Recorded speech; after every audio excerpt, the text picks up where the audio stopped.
పురుషోత్తమ ప్రాప్తి యోగం అంటే సంపూర్ణ జ్ఞాన ప్రాప్తిని పొందే మార్గం అని అర్థం. ఈ అధ్యాయంలో భగవంతుడు మానవ సంసార స్వరూపాన్ని అశ్వత్థ వృక్షంతో పోల్చారు. అసంగ శస్త్రేణ దృఢేన చిత్వానే వైరాగ్య ఖడ్గం ద్వారా సంసార వృక్షాన్ని నిర్మూలించమని చెప్తున్నారు. ఇంకా ఈ అధ్యాయంలో క్షరుడు అక్షరుడు అని ఇరువురు పురుషుడు కలరని, వీరి ఇరువురు కంటే కూడా మరో ఉత్తమమైన పురుషోత్తముడు గురించి వివరించారు. ఈ శ్లోకంలోని భావార్థాలను ఇప్పుడు ఈ చిన్నారులు మనకు వివరించబోతున్నారు. ఈ అధ్యాయంలోని భావార్థాలను ఈ అధ్యాయంలో 20 శ్లోకాలు ఉన్నాయి. 20 శ్లోకాలు కూడా భగవంతుడిచే చెప్పబడ్డాయి. మొదటి శ్లోకము ఊర్ధ్వమూల మతశాఖం అశ్వత్థం ప్రాహురవ్యయం అంటూ మన ముందున్న అక్షర వివరిస్తుంది.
ఈ అశ్వత్థ వృక్షము మానవ సంసార స్వరూపాన్ని ధరించి ప్రతి ఒక్కరి యొక్క జీవితాన్ని నడిపిస్తున్నది అని చెప్తున్నారు.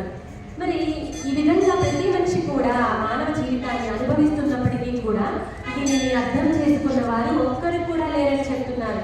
ఎవరైతే ఈ అశ్వత్థ వృక్షాన్ని అర్థం చేసుకుంటారో వారే వేదవిధుడు అని ఈ శ్లోకంలో వివరించారు.